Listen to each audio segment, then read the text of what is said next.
What do you say, everybody? Great to hang out with you on the Alabama football YouTube channel, and on a Wednesday, we do the news and notes. He's Trey Yanity. I'm Mick Gillispie. A lot to talk about, and I guess it's time to fill out those brackets.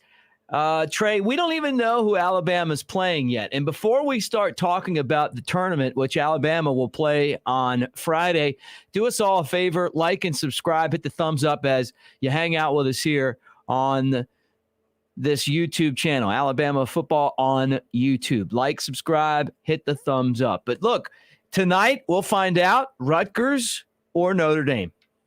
This is it. This is March. We are finally here. This is got to be my favorite time of the year, and I love football season. I love covering Alabama football, but March Madness, I mean, there's nothing like it. This is the greatest tournament on earth. We thank you guys for being here tonight, hanging out with us. Get in the comments. Let us know what you think. Who is your Final Four, your tournament champion? Because I know we have a lot of brackets that have already been filled out. If you guys haven't, we're here to give a little bit of advice at the last minute for you, and just talk about this matchup with Alabama. And before we start, I just have to give all the credit in the world to Nate Oates for what he has built, what he's continued to develop at Alabama. When I got here in 2017, there was a decent basketball vibe. Colin Sexton was the new face on campus. He was a top 10 recruit. He was the slam dunk champion in high school, McDonald's All-American. So, there was some buzz, but that team kind of underachieved to an extent. They did make the tournament my freshman year, won a game in the tournament, lost to the champion in Villanova. And after that, we saw a severe decline the next season. They, had an up and down year, I think 500 in the conference, and went on to lose in the NIT to Norfolk State. Avery Johnson's final game, Nate Oates comes to town, and we see an instant turnaround. Didn't get postseason in his first year. The season after that, he goes on and wins the SEC regular season, SEC tournament, and then in the tournament, won a couple games as well, close to an Elite Eight appearance there, but got to the Sweet 16. And this year, I think the sky is the limit. It's a 6 seed. It's not, exactly where this team, I think they didn't meet that potential that we expected or that they could have met this season. But, they're still a decently high seed in this tournament after a roller coaster ride of a year with another really impressive slate of wins. And, this is the tournament. Anything can happen. We saw Loyola Chicago go to the Final Four a few years ago. We've seen, the Florida Gulf Coast of the world and some Cinderella stories. Alabama doesn't even have to be that this season. They just have to be a really good 6 seed. Pretty difficult path, no doubt about it. But, exciting matchups if they can get there. An exciting matchup with Notre Dame or Rutgers in the first round. What do you think they have to do to be successful? They come in having lost 3 straight games, disappointing losses to say the least, including their first-round exit against Vanderbilt. They've played a couple games in the first half where they look like they're unbeatable, and then in the second half, no intensity, and they end up losing. So what are they going to have to do to beat Notre Dame or Rutgers and do something in this tournament? I think there's different answers that we're going to know which path they have to take after tonight, because I think there's going to be a different answer for Notre Dame, a different answer for Rutgers. But, I think Rutgers is probably going to be the matchup if I had to pick in that game. And if we're talking about Rutgers, you have to find a way to score the basketball. This team's gone on droughts this season at times. They've been dry from beyond the arc in certain games. You can't have that. Obviously, in the tournament, you have to have almost everything go right to make a run. But, in this first round, if it is Rutgers, find a way to disrupt them defensively. Find a way to score points in transition. Pick up the pace in that game and get them uncomfortable, because they're not going to outshoot you maybe or outscore you in that game, but they might play better defense, cause turnovers that we've seen be a bane of Alabama's existence this year. So if it's Rutgers, just score the basketball. I think defensively, don't get too lazy. Don't get too complacent, if you will, on the 3-point line. And, when we've seen this team guard energetically, guard with some confidence at the perimeter, they've had success. But, there's a caveat there too. Don't then expose your post, because we've seen this team have a hard time of playing, a complete game defensively. I think Houston is maybe your best example, and it was a great night for it. That's a team that could easily make a run in this tournament. It was a big win to get the Crimson Tide to this spot at least. But, just play with energy on defense and find a way to play a complete defensive game, no matter who it is, Notre Dame or Rutgers, because that is the one thing, no matter who it's been this season, that this team has struggled with. If it's Notre Dame, not as great of a matchup for this team, but, you look down the list, this team's shooting about 40% on the season from beyond the arc. But they're scoring about 72 points a game. Alabama is scoring, a little bit more than that. Would have liked it to be a higher number at this point in the season, but you can outscore this team as well. I think it's an easier matchup for Alabama, but this is a better shooting team. So, if you don't guard the perimeter, don't do some of those things I just talked about defensively, you'll lose to a Notre Dame. Different matchups depending on who wins tonight, but either way, you're a 6 seed, they're an 11 seed, and I think it carries some weight to have another day. Couple of days off. These teams have to play a game. So just figure out what your matchup is. I think they're going to get to the film room immediately tonight once we know who that is. But, it's a different answer for either team, I think. No doubt about it. Guys, as you watch our show, please give us a thumbs up and subscribe. Talking Alabama on YouTube. As always, he's Trey Yanity. I'm Mick Gillispie. Alabama doesn't even know who their opponent is as we talk. Now, that'll change here shortly because later on tonight, the second game of these play-in games for the tournament will be Rutgers against Notre Dame. Do you think it's fair that Alabama would have to play a team like this where they don't know who their opponent's going to be? Look, they know if they win that they're playing Alabama, right? But Alabama doesn't know which one of them they're playing. You know what I mean? It's almost like there's a little bit of an advantage to a play-in team. Now, I know you have to play another game. You have to play one to get the next one, so it's an extra game, and sometimes that works against you. Maybe you're a little bit more tired. But strategically speaking, they know that if they win, they're playing Alabama. They do. And, Alabama at the same time doesn't have that advantage to get in the film room earlier on Selection Sunday and begin their study there. But they do have the advantage of not having to play that extra game and, having the fresh legs and being able to practice a little bit more than these teams and, be able to get a game plan throughout the week. Now, you can't specify it to a team at this point. And, I don't know if fair is the right word because you do have some advantages kind of mixed in there of your own. But, it's different. When you're a 6 seed, you kind of have to worry about playing the 11 seed play-in game. There's 4 11 seeds. They all play each other in Dayton to get it started, which is, a cool event in and of itself. And I think, if we look at how this tournament is laid out, I don't know if there's a fair way to do it. I think they do it as well as they can. But, you have conference champions that probably wouldn't hold a torch to some of the teams that didn't make it, 5 times out of 10.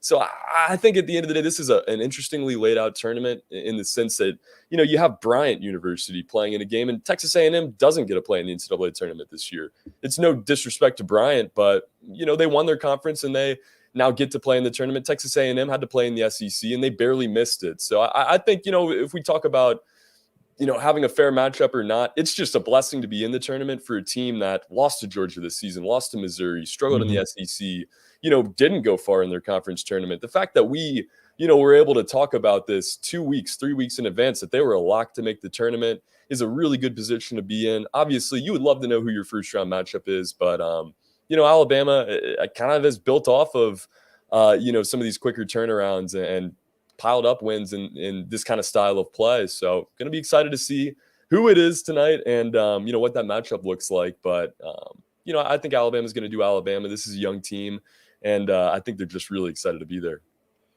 Let's take a look at Alabama's bracket. And you talk about this team as they kind of take the step towards, maybe being able to put together a run. And we know, looking at this bracket, that there's not one team on there that Alabama couldn't beat. And there's not one team on there that Alabama couldn't lose to. They lost to the 10 seed Davidson in Birmingham, right? Maybe Cal State Fullerton, who knows? You get the winner of Rutgers Notre Dame, and then you got Texas Tech and Montana State. What do you think about this side of the bracket for Alabama? This is a very, very difficult draw. And, for Alabama, I think that was half the battle. That's for any team in that middle tier, middle seed position. That really is half the battle, getting the right matchups, getting the right path to the tournament. You look at a school like LSU, who's on the other side of the bracket, at the same seeding. Let me get to them here. They're a 6 seed as well. They play Iowa State to start, which, is probably an easier matchup. They have great guard play, but they don't play the defense that Notre Dame and Rutgers does. Right. After that, they would have to play Wisconsin if Wisconsin wins their first round game. ultimately setting up, this is a best case scenario or, a higher seed winning case scenario. They would play Auburn in the Sweet 16 and then, go on to play Kansas. Alabama doesn't really have that caveat. It's no disrespect to Wisconsin, but Alabama would have to play Texas Tech in the second round. They'd then have to go play Duke with Paolo Banchero, Coach K's final tournament run. Mm-hmm. And then you have to defeat Gonzaga for a second time this season, a team that's only lost, 3 games and, a team that Alabama beat relatively handily in Seattle, but not one that's going to be an easy pushover to beat for a second time in the same year. That's just to get you to the Final Four. You're then going to have to face either Baylor, Kentucky, or Purdue. Baylor you already beat this season. Another team that's going to be difficult to beat twice. Kentucky's had Alabama's number. Maybe you get them for a third time. You can win that game. Purdue, though, I think is maybe my favorite team in this whole tournament, or at least the most complete team in this tournament, because Purdue has great backcourt play and great guard play. Jaden Ivey, maybe the most explosive point guard player in this whole tournament. You got Zach Evey down low. That's going to be a really hard team to beat just to get to the championship. And then you face that other side of the bracket, whether that's Arizona, Kansas, a sleeper story. Auburn is on that other side as well. This, nothing's easy in the tournament, and there is no easy route, but there's easier routes. And I think Alabama didn't get, one of those routes. They're going to have a hard battle. There's upsets that can happen. Maybe Texas Tech loses to Montana State, and then you face Montana State in the second round. Maybe Duke loses early, and you play somebody that you match up better with, or that's maybe a little bit easier on paper. It's definitely one of the harder quads, and specifically for Alabama, just with who they've played this season, it's a very hard quad. It's a lot of fun, though, putting your bracket together. Did you fill out your bracket, and how far do you have Alabama going, and who do you have winning the national championship? Guys, I need some advice. I need you to get in the comments and let me know some of your favorites, because this is something I take a little bit too seriously, if I'm going to be honest, Mick. I sit down for hours and try to get as much literature, as much media as I can on the tournament to figure out who I want, who I'm going to take. And this is kind of going to be my tips part of the show tonight. Leverage is my hot word around the tournament. If you can leverage the people around you, the people in your bracket groups, really everybody else that fills out a bracket, I think that's your best path to success. So when I talk about my bracket, I pick teams that I think have a good chance of winning, or have a solid chance to make a run that not a lot of people are focusing on.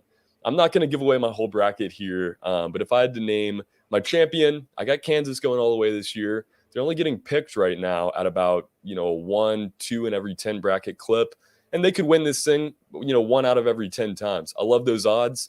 Gonzaga right now, and all this stuff, guys, you can find on ESPN's website. If you go to their tournament challenge, there's a little tab at the top that says who picked whom, the percentages for all the teams that have been picked to go win the national title, this, that, whatever. Gonzaga is getting picked a lot to win the national title right now. Same with Arizona. Those teams have a great chance to win it, no doubt about it. In simulations, they probably win it 1, 2 out of every 10 times as well, but they're being picked at such a high rate. I don't think it's a wise call to take one of those teams. I think your best bet is to take a Kansas, take a Purdue, take a Kentucky. This is hard to say, maybe even take an Auburn to go deep in the tournament, because they're not getting picked as much. And you'll notice as the tournament goes on, once certain teams get eliminated, your bracket's going to shoot way up, because you have these teams that aren't necessarily sleepers, but they're not getting picked quite as much as a Gonzaga, or Purdue, or in Arizona rather. Get the value where you can. Look, I got Alabama into the Sweet 16. I think they'll win their first game, and then I think they'll win their second game. I think that the second game is going to be an upset. It'll be I think Texas Tech gets upset. Bama wins against Montana State in a really tough game, and then they play Duke, and Duke gets all the calls from the officials, and they win. I mean, it basically just came down to the Krzyzewski calls on his way out the door. But I got Auburn and Gonzaga playing for the title, and I got Gonzaga winning. I just think that it's for them, it's kind of time. 2 teams that Alabama played. They played Auburn twice. They played Gonzaga once. They beat them, and they lost to Auburn. I just think Jabari Smith is arguably the best player in the entire tournament, and big-time players show up to these tournaments. You can ride one guy through the entire tournament if you're lucky. And and I just think if you're Bruce Pearl, you got to let him stay in and play. I mean, you're not taking him out. I mean, you got to ride him until you got a big enough lead where you can rest him. I mean, like I know they've done kind of that shifting stuff there. I look at Alabama, and J.D. Davidson is just so inconsistent. That's what worries me. It's like love him on the ball when he's not turning it over. Love him on the ball when he is driving to the basket. And when he scores, Alabama is really tough to beat. He just adds another dimension, but it's up and down and up and down. Quinterly has been inconsistent this year. I think Keon Ellis has been a really good player here down the stretch. He's someone to keep an eye on for Alabama. I mean, we saw him in the Kentucky game last time around. He got so hot in the first half. I think he was made 8 threes, So he's someone that you want to feed the ball to. Shackelford's another guy that's going to have to play. But I think it all comes down to, and you mentioned it, turnovers. If you don't turn the ball over, make good passes, don't try to force it, just play smart basketball, I think Alabama could be a team that gets a little momentum, and they're this year's UCLA. If they lose in that first round game, which could very easily happen, it's going to be a disappointing season just because it's right there in front of them. This is a weird draw, and for Alabama, sorry to completely miss over your question there on the last one. I have them going to the round of 32 and losing to Texas Tech. If I'm going to be honest, Texas Tech plays great defense, and Alabama down the stretch here hasn't done enough to prove to me that they're motivated enough. We'll see. I could change my opinion completely after this first game. Maybe they bring some new energy, but Texas Tech has brought that all year long, and they got that 3 seed for a reason. What's up, Jonathan? Thanks for hopping in with us tonight. But this Alabama team has done things throughout the season to lose games, and they've never made those adjustments. You see certain teams that have this kind of talent struggle with things at times and lose games early. And that's the thing about college basketball. You can lose games early and still make the tournament. You can lose games late too, but if you make the adjustments you need, I have all the confidence in the world in you. When I fill out my bracket, I have an Alabama bracket. Don't get me wrong. I have a bracket where I have Alabama win the national title by 30 points. But when I'm making my bracket for the money pools, the ones that I'm, really taking seriously, it's tough to take a team like Alabama this year because, they haven't made those adjustments. Right. They haven't fixed their mistakes. They haven't adjusted the turnover problem. On defense, we've been saying the same things all year long. They're not showing energy on the perimeter. They're exposing the baseline. They've been terrible in transition. Defensively. And, on offense, that's been a strong suit. So capitalize on those things. But, this team is weird. Like I said, maybe they come out on Friday and show us a new look. They look like the team that played Gonzaga and then Houston in back-to-back games. But, at this point, I think a round of 32 bounce is the most realistic scenario. And if they're not careful, Rutgers, Notre Dame could go in there and beat them on Friday. Right. No doubt about it. Let's talk about the SEC now. And guys, like and subscribe. Give us a thumbs up, share as you hang out with us. Talking Alabama on YouTube. He's Trey Yanity, and I'm Mick Gillispie. All right. The SEC, I think, had maybe the best year from top to bottom. Yeah, maybe shave off, a couple of teams. But Vanderbilt up was a really good conference. And I, for one, just have no clue how Michigan got into this tournament and some of the other teams, and Texas A&M didn't. And almost feels like to me that the SEC just doesn't have the pull in the basketball world, as compared to football. And it's the second time that Texas A&M really has been snubbed. A couple of years ago, they should have been in the Final Four. In football, they weren't. And now this with basketball. Do you think that their former conference is upset that that they jumped out? Maybe there's. I'm trying to figure out how they didn't get into this tournament. Makes no sense to me. I'm still very perplexed by the fact that that North Carolina didn't make it. I believe Iowa State was the last team in, and I think the Big 12 got fair credit. At times this year they maybe got a little bit too much. At times they didn't get quite enough, but it's something I kind of noticed when I was looking at all the teams that made it.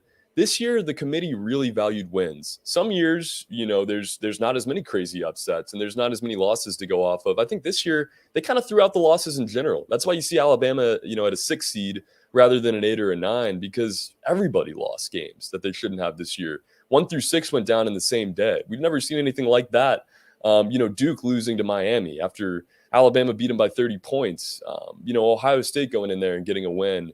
And then, struggling with Cleveland State in the next game. It's just been a season where we've seen so many big losses and so many upsets that, I think the wins is really where this committee kind of made or broke some of these teams. For Texas A&M, I guess it was just a little bit too much too late. I'm confused with some of the wins that they got in the tournament that they didn't make it. But I think they're ultimately just going to point back to an 8-game losing streak and say, you just can't have that and make our tournament.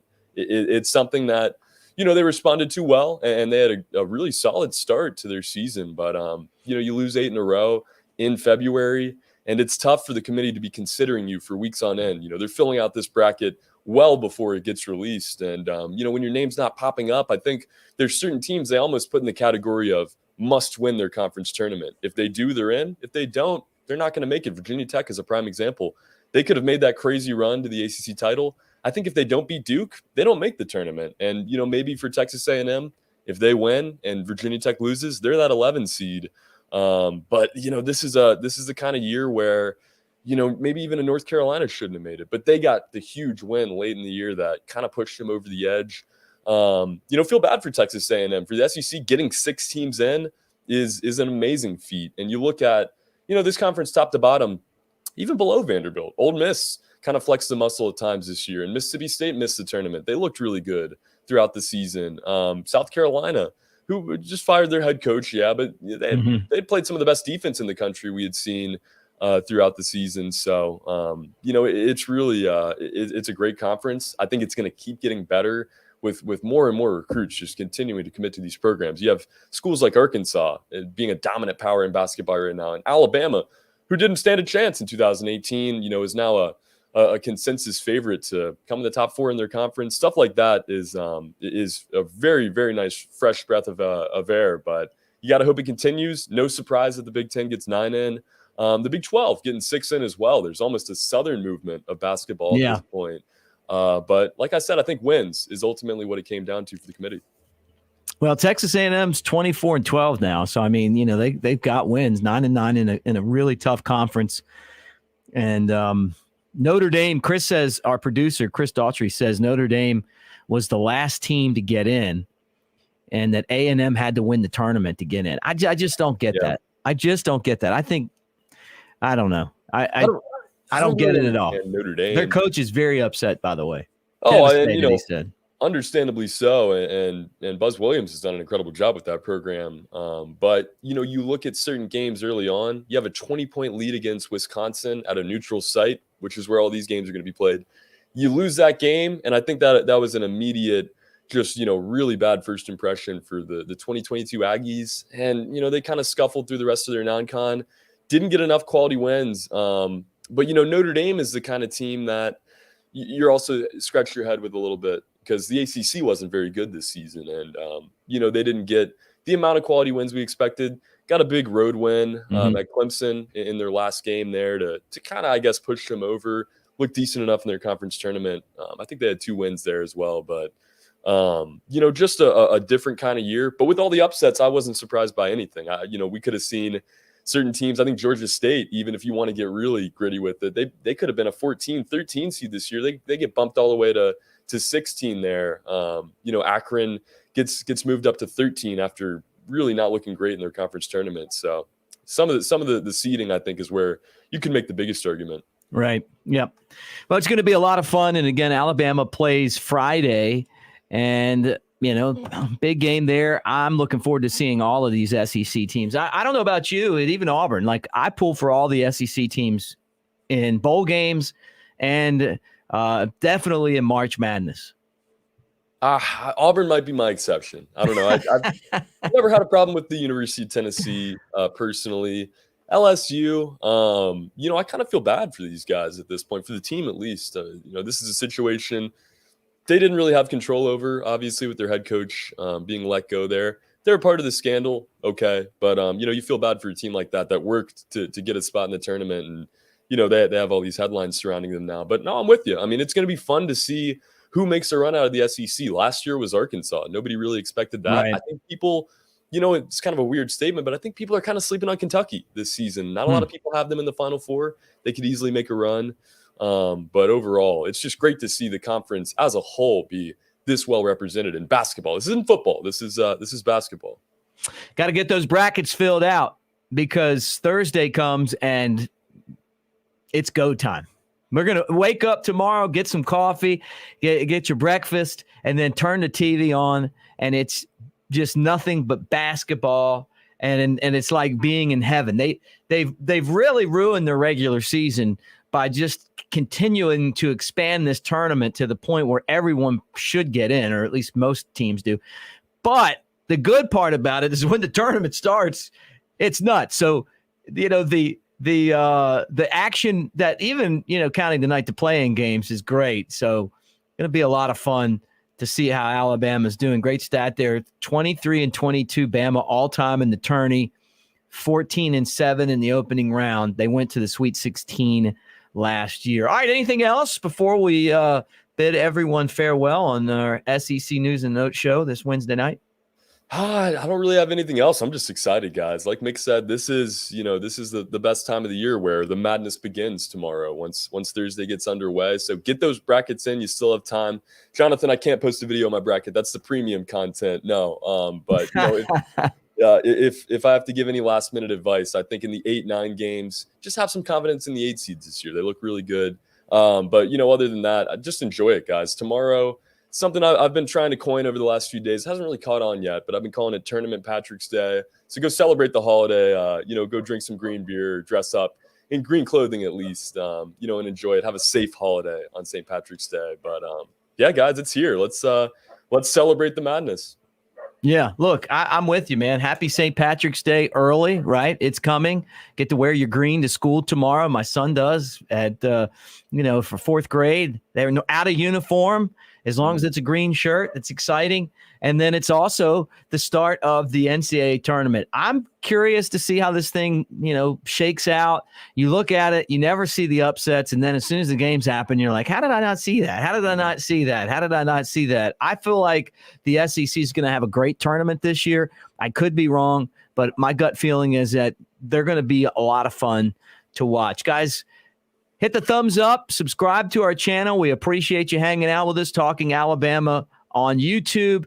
For Chris Daughtry and Trey Yanity, I'm Mick Gillispie. Roll Tide, everybody. Let's hope Alabama gets it done. Any breaking news for the Crimson Tide, we'll have that for you here on our channel. That includes recruiting with Andrew Bone, Kyle Henderson, and Trey and Chris.